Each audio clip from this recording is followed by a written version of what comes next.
Buenas noches, estimados participantes. Les saluda Magali, asesora académica del Centro de Capacitación Internacional Público-Privado CIP. Agradezco la participación de cada uno de ustedes al diplomado en Toxicología, Zoonosis y Salud Química. El módulo de hoy es diferentes tipos de zoonosis, métodos de transmisión y métodos preventivos. A cargo de la ponencia estará la médico veterinario Ángela Parra González desde Colombia. Antes de comenzar con la ponencia, les dejo algunas recomendaciones. Por favor, mantener sus micrófonos y videos apagados durante toda la ponencia. Para los participantes que desean solicitar la clase grabada más material de su certificación, les dejo los números en el chat.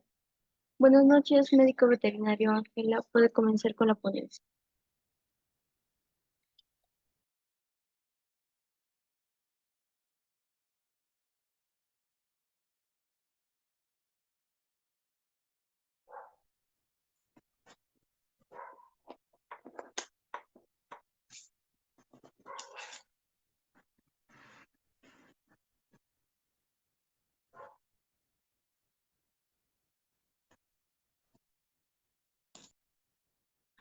Hola, muy buenas noches para todos. ¿Me confirman si me ven y me escuchan, por favor?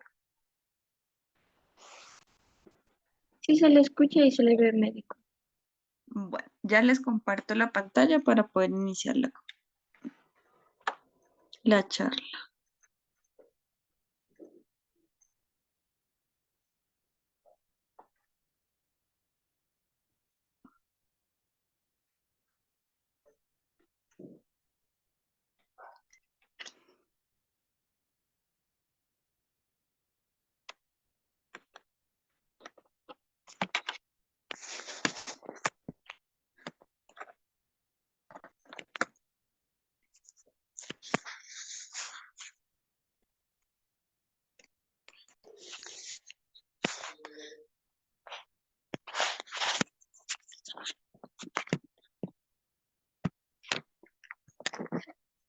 Bueno, entonces muy buenas noches para todos. Espero se encuentren muy bien. Eh, la clase de hoy es sobre los diferentes tipos de zoonosis, métodos de transmisión y de prevención. Entonces, para explicar esta clase, les traigo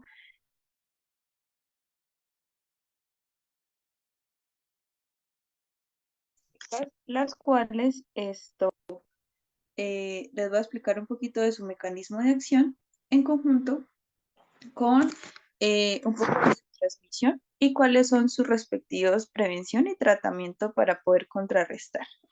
La primera enfermedad que vamos a hablar es sobre la leptospira. Entonces, en este caso, la leptospira es una de las enfermedades infectocontagiosas ocasionadas por una espiroqueta de las especies, específicamente Leptospira interrogans.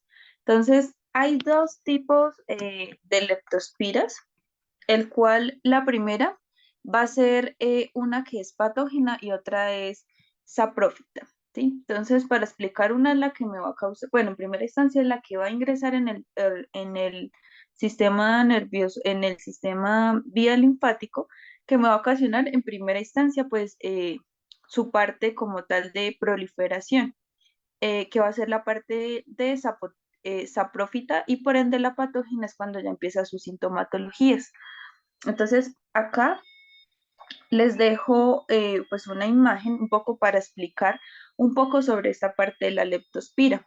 Entonces, normalmente la leptospira, como lo dije anteriormente, pues tiene espiroquetas, lo que me indica pues es que es un flagelo bastante amplio y contiene pues como una especie de S en conjunto pues con un tipo de, por así decir, o se denomina también tipo de rosario en la parte como tal de todo su cuerpo. Entonces, en primera va a tener un gancho terminal, el cual pues va a ser como tal pues la cabeza o la parte inicial con que por ende puede llegar a proliferar a nivel cutáneo la parte como tal de cualquier especie. Por otro lado, pues tiene un cilindro protoplasmático, lo que lo va a cubrir y lo va a hacer un poco más fuerte y un poco más resistente a más que todo a la parte de los rayos ultravioleta, perdón, y los rayos solares. Por otro lado, tiene una membrana externa que es un poco más fuerte que la parte de su cilindro. Y pues esta membrana externa, aparte pues en la parte interior va a tener un filamento axilar. Entonces, si ven, es como un tipo de S y en conjunto pues tiene unos gran bordes que como tal lo hace un poco más resistente a los rayos ultravioleta.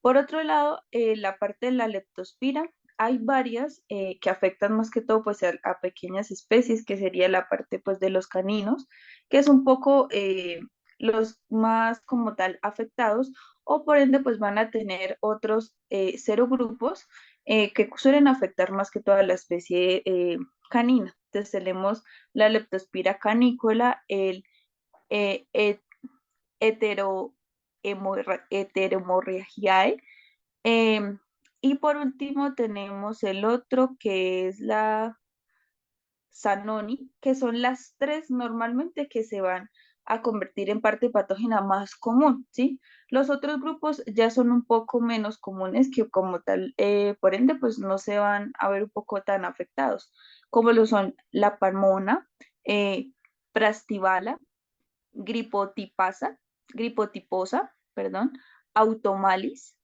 tabita, eh, Australis, Sejore y la, como le mencioné, la Zanoni.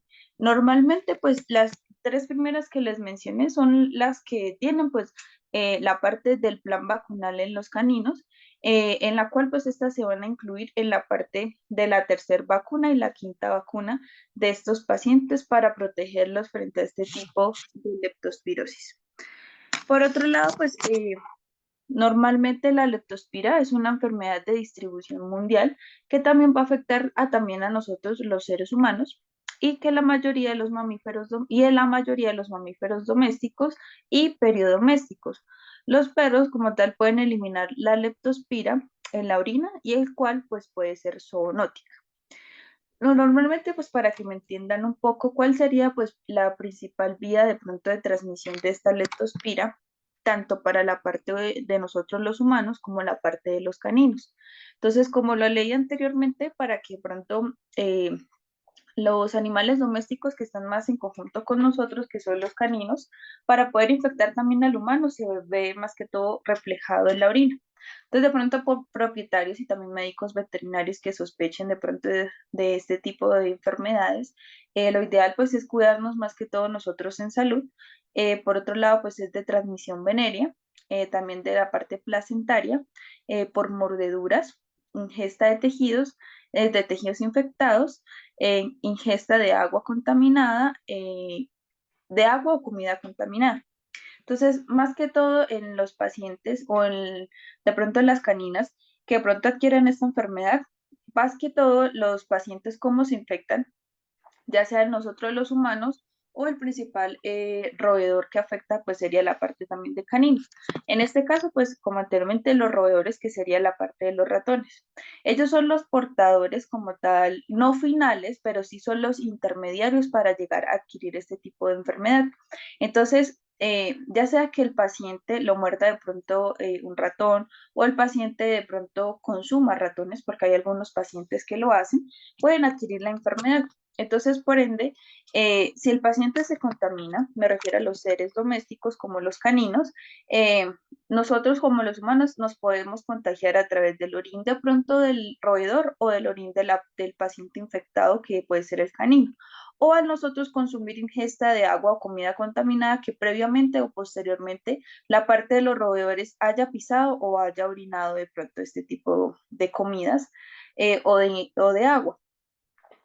Normalmente, ¿qué pasa al momento pues de ingerirla, de pronto la enfermedad o adquirirla de forma transmisible?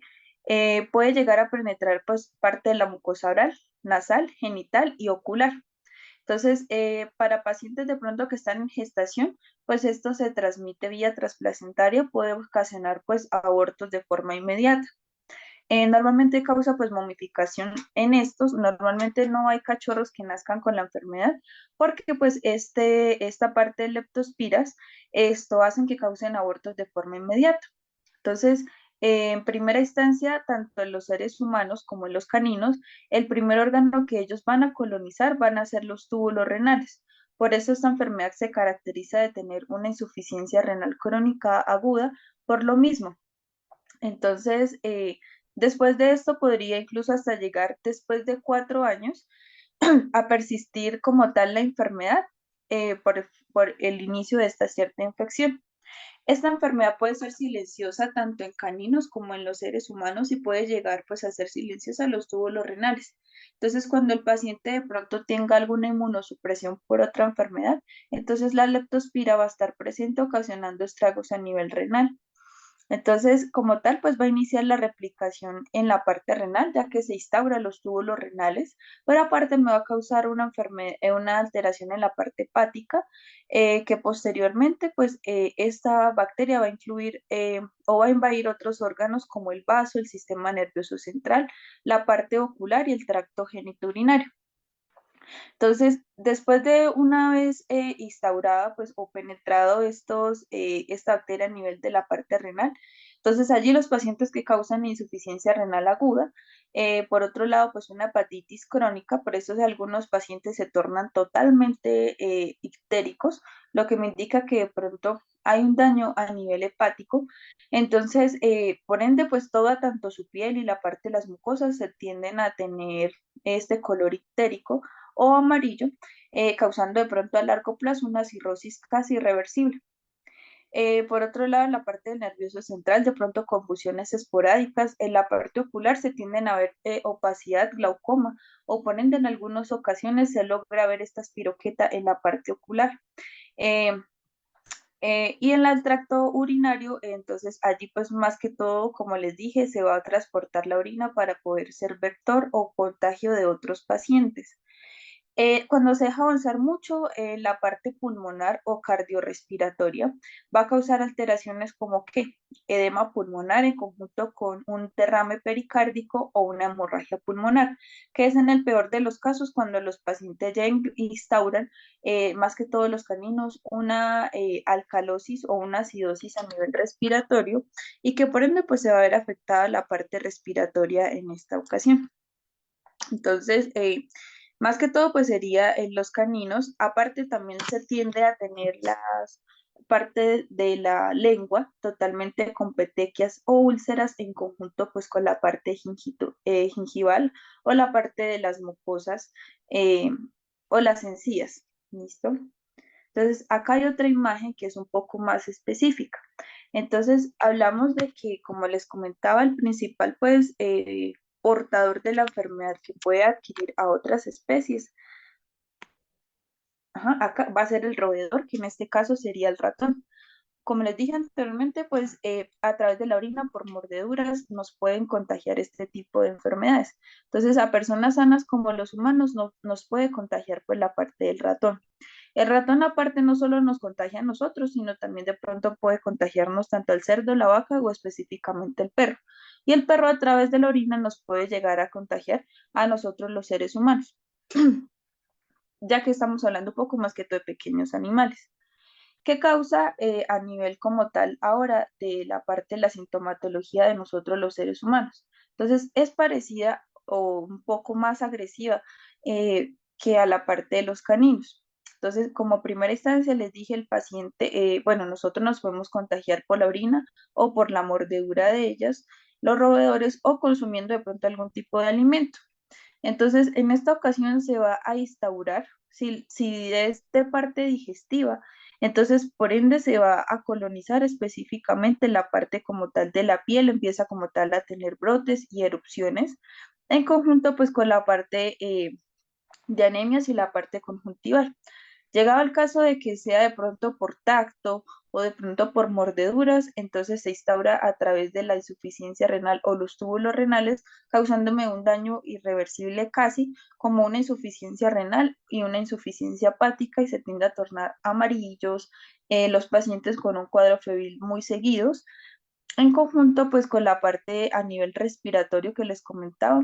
También me puede generar unos derrames a nivel pulmonar o a nivel cardíaco, por ende malestar general y aparte una meningitis, como les comentaba, también me puede llegar a afectar el sistema nervioso central. Entonces, por las altas temperaturas, la parte de las meningitis se pueden ver afectadas en nosotros, causando también en algunas ocasiones la parte de convulsiones. Eh, Normalmente el diagnóstico definitivo, más que todo para la especie de caninos, eh, o se basa más que todo en un cuadro hemático que tenga de pronto una leucocitosis neutrofílica con un azoemia o una azotemia que como tal es por la parte renal, hiperfosfatemia, hiperbilirubemia, aumento de las enzimas hepáticas, proteinuria con isostenuria, hematuria y condiciones necesarias de microaglutinación positiva. Normalmente para de pronto todos estos exámenes que se le tomen a los pacientes, siempre va a persistir ambos órganos afectados, la insuficiencia renal y hepática, también en nosotros los seres humanos, y que por ende pues se va a llevar por ende eh, sus órganos aledaños con las enzimas hepáticas y por ende con la parte renal. Para nosotros poder descartar este tipo de enfermedad, el único que es más certero es haciendo un PCR, que puede ser a través de sangre, orina o cualquier otro fluido.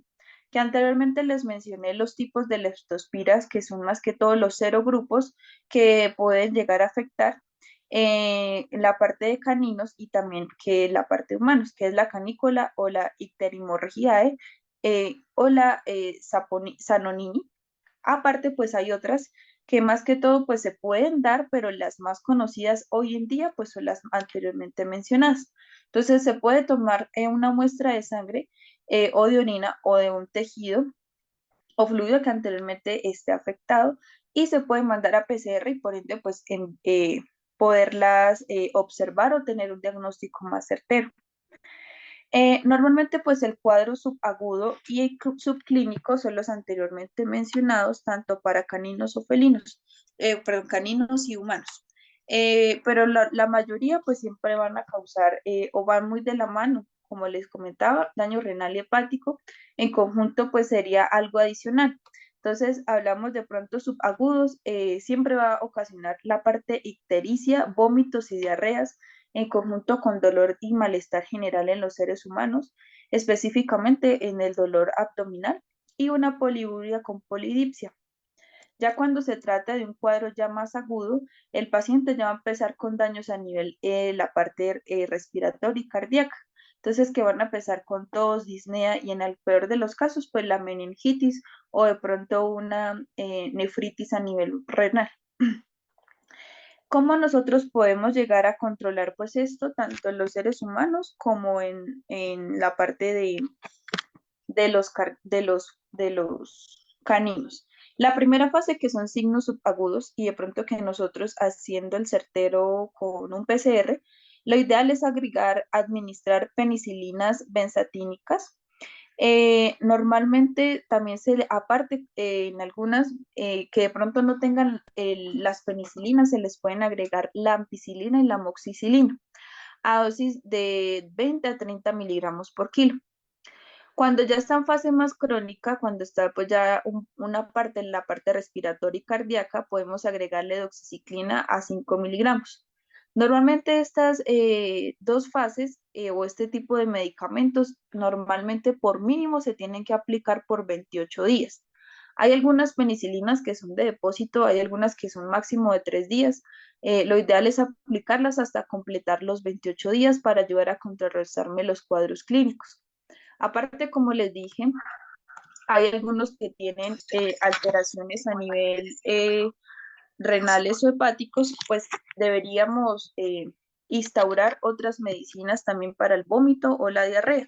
Entonces, podemos agregar un bismoped para controlar la parte de los vómitos, perdón, de diarreas. Para los vómitos puede ser un dacetrón o una serenia que me ayuda con los vómitos prolongados.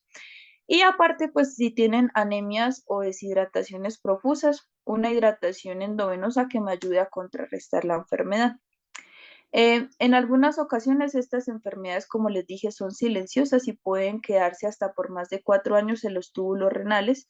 Entonces, por ende, algunos pacientes, también tanto caninos como humanos, esto deben por tratamiento casi de por vida.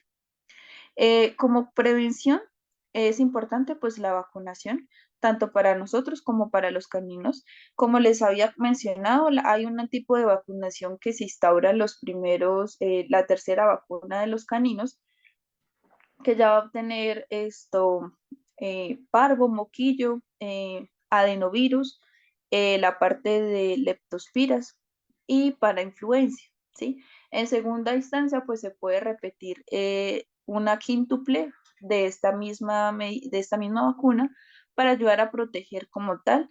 Y esto me ha ayudado a contrarrestar mucho pues la parte de las alteraciones a nivel como tal de los caninos.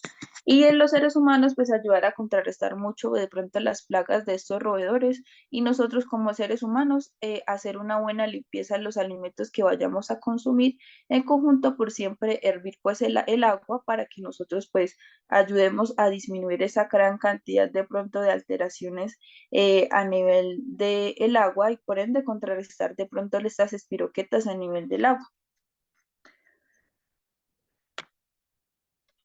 Bueno, por otro lado, vengo a hablarles un poco pues de la parte de la toxoplasma, en la cual pues también son zoonóticas, pero en este caso pues no va tanto como el canino, que anteriormente pues es la leptospira, en esta pues se incluye más que todo el felino. Entonces, la toxoplasma, también se le llama toxoplasma gondii, es un coccidia o es un coccidio del reino protista, eh, el cual pues es un parásito a nivel intracelular que es plenamente obligado, capaz de infectar pues a todas las especies de animales de sangre caliente. Como tal, su ciclo biológico, los félidos son el hospedador definitivo. Entonces, esta me puede afectar, como lo dije anteriormente, a cualquier especie, pero ellos de pronto en algunas ocasiones son asintomáticos. Entonces, ellos buscan su hospedador final, que van a ser la parte de los felinos. Entonces, ¿qué pasa? En la parte de los felinos es el único organismo que el paciente, que como tal la toxoplasma gondii se vuelve eh, portadora y por ende me va a causar la sintomatología o cumple su ciclo completo en la parte intestinal. Antes, si de pronto en algunos otros pacientes, ya sean caninos eh, o de pronto animales silvestres, no van a completar el ciclo como tal en el sistema digestivo para que se vuelva como tal patógena. Entonces son reservorios, pero no son portadores o hospedadores definitivos. Entonces, normalmente este toxoplasma empieza siempre con un ooquiste. Entonces, este ooquiste es el que se encarga de penetrar la pared intestinal y cuando este ooquiste la penetra, eh, se convierte en esporocito y bradiocito. Entonces, estos dos subgrupos son los encargados de generar esto, la sintomatología. Entonces, su transmisión puede ser vertical o transfusional. Normalmente esta coccidia me va a causar que, entonces, como más que todo se instaura en la parte intestinal, entonces puede causarme una necrosis del mismo intestino, pero por ende afecta a otros órganos, como la parte del corazón, la parte del pulmón, del hígado, eh, y luego, después de la tercera semana, una vez causado pues esta necrosis, eh, puede concebirse en taquizoitos que se localizan como tal los quistes tisulares y se forman braizoitos. Me explico. Entonces, anteriormente les expliqué que siempre se tiene que consumir la parte del ooquiste y este se va a generar los dos subgrupos a nivel intestinal como esporocito y braizoito. Entonces, estos me van a llegar a generar pues necrosis en la parte del pulmón y el hígado, pero pasados unas semanas, estos quistes se pueden llegar a convertir de forma inactiva durante toda su vida. Entonces, ellos pueden Lo mismo como les comentaba de la leptospira, puede quedarse de pronto en forma silenciosa si no se trata a tiempo, en forma de braizoitos y vuelve el ciclo como tal, a generarse el quiste y en conjunto con sus dos subgrupos, los esporocitos y los braizoitos, para poder como tal generar la parte de patogenia. Entonces, normalmente, ¿cómo podemos nosotros diagnosticar este tipo de toxoplasma o coccidia? Entonces, como les dije, los taquizoitos, son los que se forman silenciosamente y que por ende ellos pueden volver a empezar su ciclo. Entonces, los que se van a diagnosticar o los que se pueden diagnosticar en este caso son los taquizoitos. Entonces, se pueden detectar mediante una citología de tinción de Giemsa cuando hay derrames torácicos o abdominales, ya que pues ellos se van a instaurar, como les dije, en la parte del pulmón, del hígado, de la parte del corazón. Entonces, hay algunos que por ese tipo de infección me puede causar de pronto una citis o un edema. Entonces, por este líquido se puede teñir y por ende se puede ver la coccigia, que es de pronto el método un poco más rápido que podemos implementar.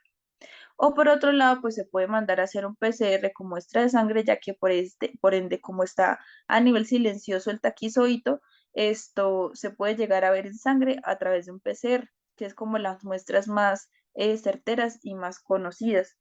Las diagnósticos perdón, los eh, sintomatologías que podemos instaurar.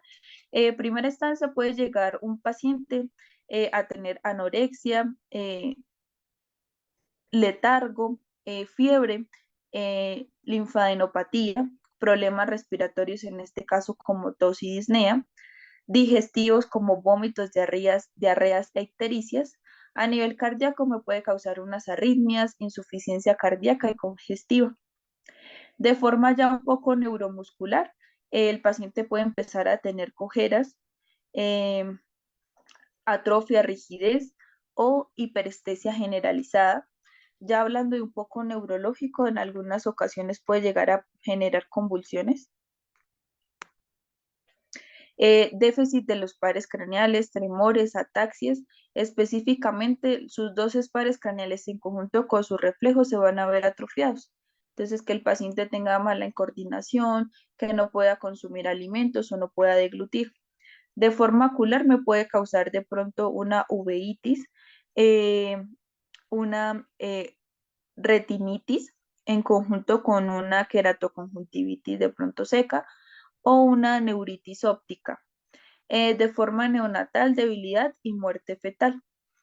Entonces, más que todo, pues esto se daría en la parte de los cachorros, en los felinos, como él es el único portador o el único hospedador final y definitivo para poder como tal convertirse en algo patógeno, en los cachorros de los felinos siempre van a generar pues abortos.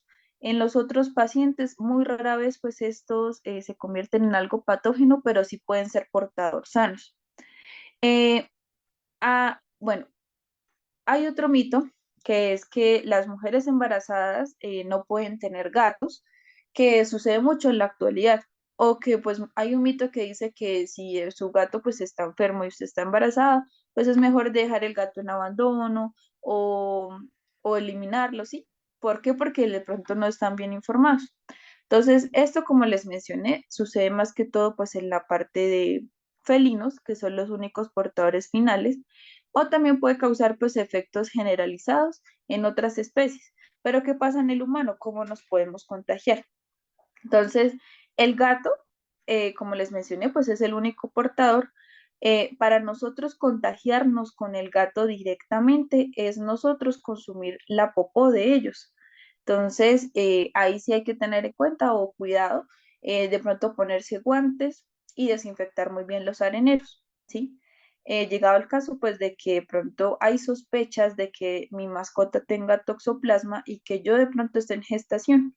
Entonces hay que tener en cuenta eso, lavar muy bien los areneros, ponerse unos guantes y ya. Y la única manera para que mi gato me pueda contagiar de la toxoplasma es consumiendo yo materia fecal. De resto, todos los mitos, que si mi gato me orinó, que si me lamió, que si... No, porque la única como tal fuente de este toxoplasma es en la materia fecal. No está en la orina, ni en la saliva, ni en la piel, ni en los ojos. Lo que pasa es que ellos sí tienen las sintomatologías, pero como tal, para nosotros contagiarnos los seres humanos es consumiendo la materia fecal. Por otro lado, hay otros que esto, no solamente pues el gato puede llegar a contagiarnos o a generar este tipo de sintomatologías.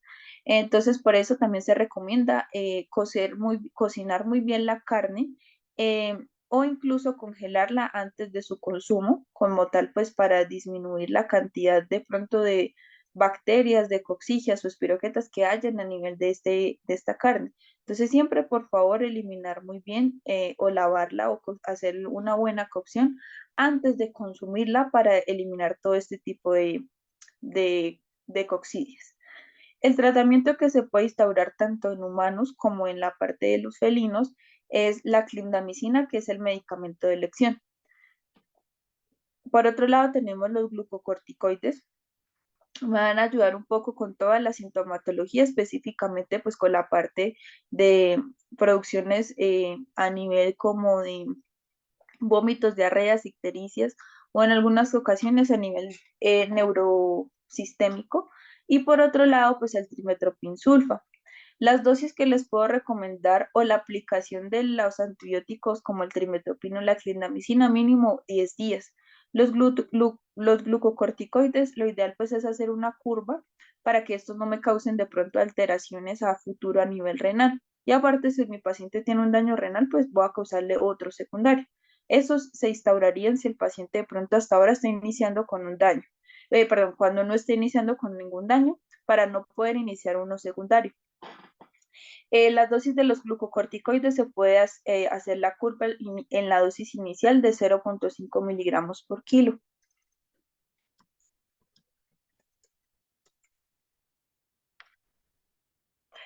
Listo. Entonces, la tercera enfermedad que quería comentarles es la famosa leishmania. Entonces, la leishmania eh, es también conocida como la leishmaniasis canina, que es zoonótica por parte parasitaria. Entonces, producida por una leishmania infantarum o también transmitida por una picadura de un flebótomo, la cual pues las manifestaciones clínicas de esta infección son bastante variables e incluyen las infecciones subclínicas como tal enfermedades autolimitantes y enfermedades de mordeduras pues a nivel muy grave. Normalmente pues este flebótomo me puede afectar esto a los caninos y a nosotros los seres humanos, que sería de pronto la única transmisión de esta leishmaniasis por este flebótomo en adultos, bueno, en personas en conjunto con los pacientes caninos. Las manifestaciones clínicas se dividen eh, de tres formas. Entonces, la leishmaniasis cutánea, la leishmaniasis mucocutánea y la leishmaniasis visceral. Entonces, se transcriben esas tres porciones que me pueden empezar a afectar tanto la parte de los caninos como los seres humanos. Entonces, ¿qué pasa? Esta leishmania tiene dos ciclos, que son los amastigotes, que son redondos y ovalados, y los promastigotes. Entonces, cuando ingresa, van a ser siempre amastigotes, que es lo que tal, como tal, los flebótomos o la parte de estos zancudos son los que tienen en la parte como tal de su pico para poder infectar. Una vez picado el paciente, este amastigote se convierte en promastigotes como tal, generando de una vez la infección a nivel sistémico o vía hematógena. Entonces, este va a incidir en el sistema digestivo como los hospedadores invertebrados o los vectores. Entonces, van a incidir que la parte de la piel, el vaso, la médula ósea y los ganglios linfáticos. Entonces, ¿qué pasa con esto? Entonces, en la piel pueden causar úlceras de pronto de formas irreversibles y de pronto muy progresivas. En la parte del vaso, aumento del vaso, una esplenomegalia, que puede hacer un secuestro a nivel como tal de glóbulos rojos, a una atrofia a nivel de la médula ósea, porque ya no va a haber una producción correcta de glóbulos rojos blancos y producción de plaquetas. Y los ganglios linfáticos, recordar pues tanto en los caninos, pues tenemos la parte de los eh, mandibulares, escapulares, popliteos, inguinales y abdominales. Lo mismo nosotros tenemos la parte de los ganglios maxilares y escapulares y axilares que nos van a ayudar como tal a no ayudar sino a verse afectados específicamente estos órganos por la parte de la leishmania. Normalmente esta infección, como les dije, es por transmisión de la sangre o puede ser una transmisión vertical o venérea aparte o mediante contacto directo de perro a perro. Entonces, acá no solamente pues la parte de la leishmania a través del flebótomo se pueden infectar, sino por otras ocasiones por transfusión sanguínea, una transmisión vertical o de perro a perro, me explico, de pronto pacientes que ya tienen la parte del promastigote activa generando alteraciones en la piel o en la parte sistémica. eh, no contacto directo, sino más que todo contacto por la parte del amido de las heridas. Entonces, ¿qué pasa? Los pacientes me pueden generar anemias, fiebres o hipertermias, unas epístasis de pronto incontrolables, insuficiencia renal, lesiones cutáneas y oculares.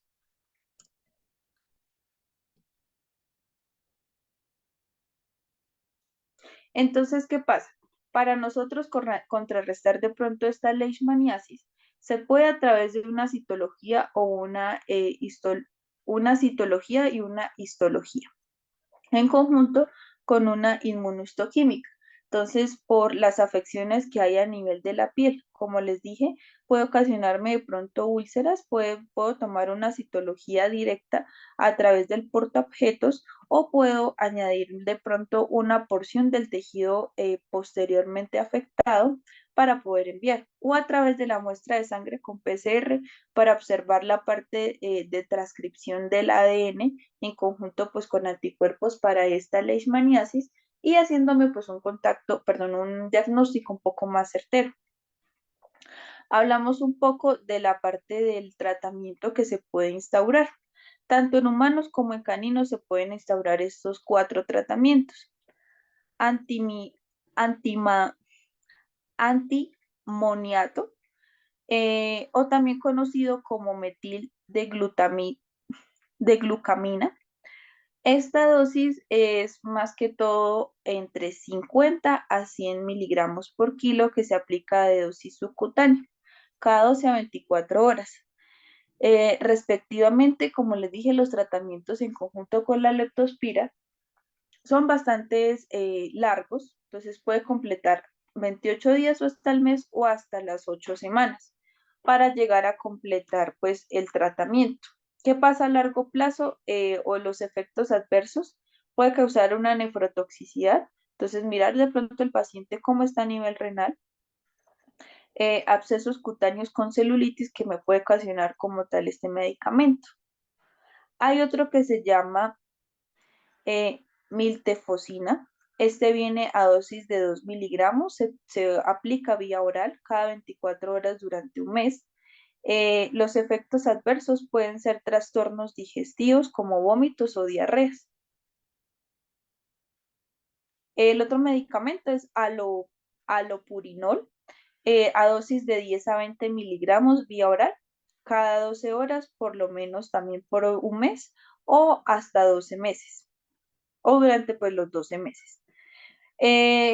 Normalmente, pues estos efectos adversos me pueden generar una mineralización renal o un fallo renal, urolitiasis eh, por santina, santinuria, normalmente pues es como una cistitis prolongada a largo plazo. Y por último tenemos domperidona a dosis de 0.5 miligramos cada 24 horas durante 4 semanas. Los efectos adversos, la galactorrea, que es como tal un poco más adversa, cualquiera de estos 4 se pueden implementar. Y como tal, la prevención para esta leishmaniasis es el control de la vacunación, más que todo pues en pacientes, en caninos. Y normalmente pues también a nosotros el plan de vacunación en conjunto pues con la parte del ambiente, la limpieza por la parte de estos vectores o flebótomos que pueden ayudarnos a afectar. Importante pues utilizar repelentes, en conjunto pues con unas limpiezas o si se puede mucho mejor, una desinfección general, de pronto con, eh, se me olvida ahorita el nombre, para hacer de pronto alguna fumigación en toda la casa o en el sector para minimizar de pronto estos tipos de flebótomos o vectores que transmiten la enfermedad y pues que pueden ocasionar todo este tipo de alteraciones. Y por último, hablamos un poco del antamoeba. Entonces, las tres anteriores, pues son ópticas, más que todo, pues son algunos roedores o algunos pacientes o fleótomos que nos instauran a nosotros, los seres humanos, la infección y por ende, pues también a la parte de los caninos. En esta ocasión, esta entamoeba histiolítica la tenemos nosotros como los seres humanos y nosotros podemos ser portador de esta entamoeba y se la podemos contagiar más que todo pues a los caninos y también a los felinos, o también conocidas como la parte de las amebas o las amibiasis. Entonces, ¿qué pasa? Estas amebas se pueden, o esta entamoeba se puede consumir o ingerir por coproductos de agua o alimentos contaminados en los seres humanos. Entonces, esta se va a instaurar específicamente en la parte como tal intestinal, del intestino delgado y grueso, o colonizándome como tal la parte de la pared intestinal. Entonces, una vez instauradas allí, me puede generar alguna ruptura y esta va a producir una liberación de trofozoitos que invaden específicamente el colon, causándome una lisis celular y por contacto directo me puede formar una especie de úlceras. Entonces, acá hay una imagen un poco más específica en la cual pues nosotros nos podemos guiar. Entonces, nosotros consumimos los alimentos pronto contaminados o aguas, los ingerimos, van a instaurarse específicamente en la parte del colon, en el cual se va a liberar los trofozoitos, causándome pues una lisis, invadiendo pues específicamente la parte del colon. Una vez instaurada pues esta parte del colon, allí pues es donde de pronto se van a convertir o van a empezar sus ciclos o sus fases. Entonces, en primera instancia, pues como les dije, consume el antamoeba, se convierte en los taquizofoitos, generan multiplicación en algunos sistemas o se subdividen y por ende, pues esto me puede llegar a generar, uno, pues a poner huevos, a transformarse y volver al ciclo actual de expulsarse a través de la materia fecal porque afecta siempre a la parte del colon o el sistema digestivo, causando pues úlceras y otras alteraciones.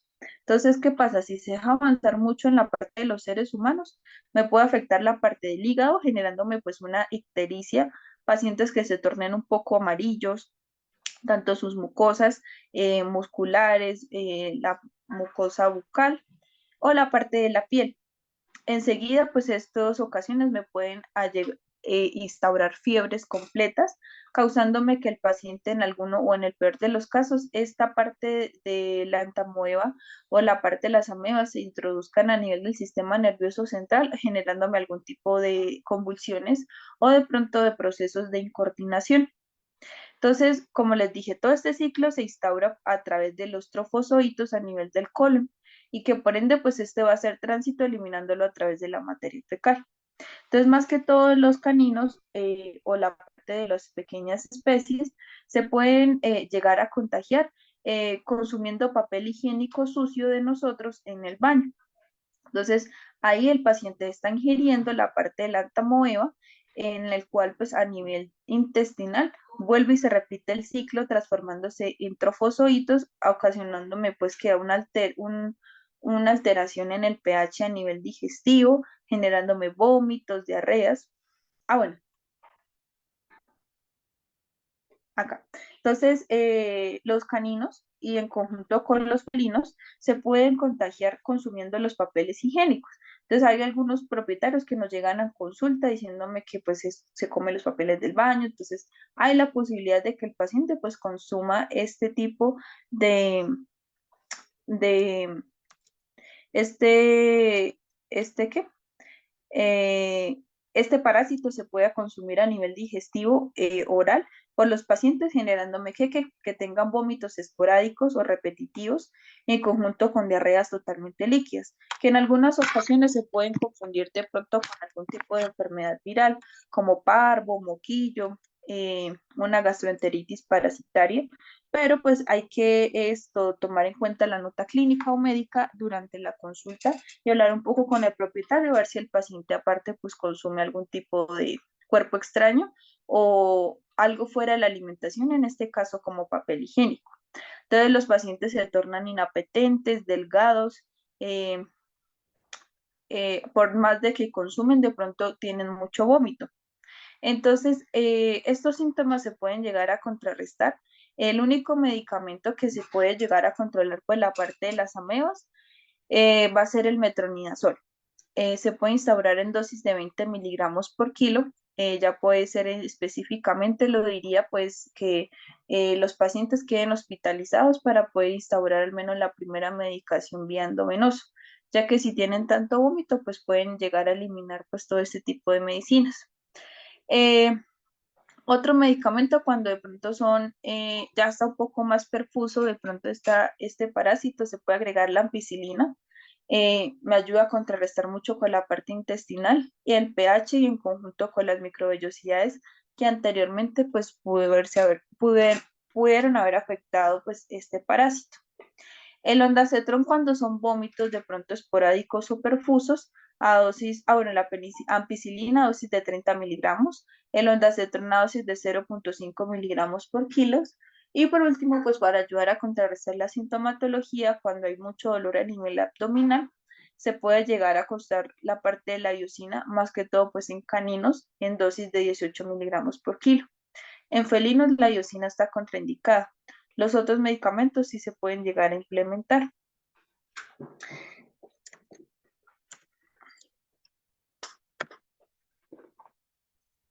Y listo, muchachos, eso era lo que les quería compartir respecto a las enfermedades zoonóticas, que no solo, pues, como vieron, la transmiten la parte de de los caninos o los felinos, sino nosotros también somos algún tipo de portadores o hospedadores específicamente, pues, para este tipo de casos. Entonces, tenerlo en cuenta que no solo, pues, eso, sino también, pues, nosotros. Ahora vamos a pasar a la sesión de preguntas. No sé si alguno tiene alguna duda o inquietud respecto a la clase. Entonces pueden prender sus micrófonos o encender sus cámaras o recuerden que el chat está abierto para, pues, si tienen alguna duda o inquietud o quieren de pronto algún tipo, compartir algún tipo de caso.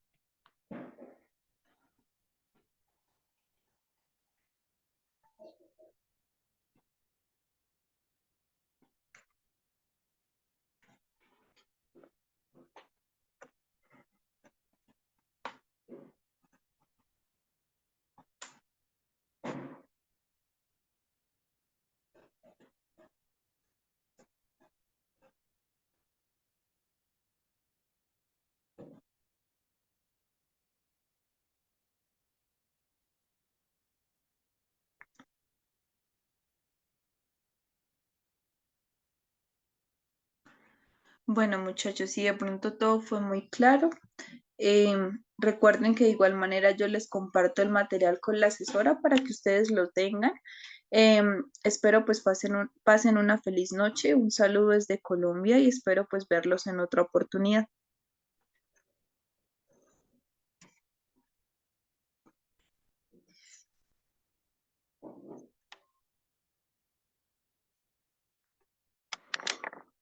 Bueno, me preguntan por el chat. El ondansetron se puede aplicar en caninos con vómitos. Sí, normalmente pues el ondansetron es el antiemético. Eh, Normalmente pues se puede aplicar en intramuscular o endovenoso. Intramuscular pues duele bastante, te va a cubrir solamente pues la parte antimética por 8 horas.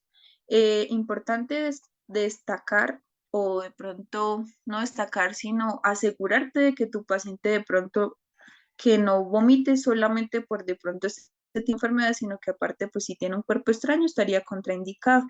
Entonces pues asegurarte bien en la parte de consulta clínica, que tu paciente pues no vaya a tener de pronto otro tipo de patologías. Si ya descartaste de pronto cuerpo extraño y si el paciente pues está vomitando por otras enfermedades o otro tipo de diferencial, se puede aplicar. Máximo, como te dije, te cubre por 8 horas. El único que te cubre por 24 horas, si hablamos de anteméticos, es la parte de la serenia. Entonces, te recomendaría esos dos, llegado el caso por el vómito. Y, bueno, la serenia, para que tenga mejor efectividad, se aplica de modo subcutáneo.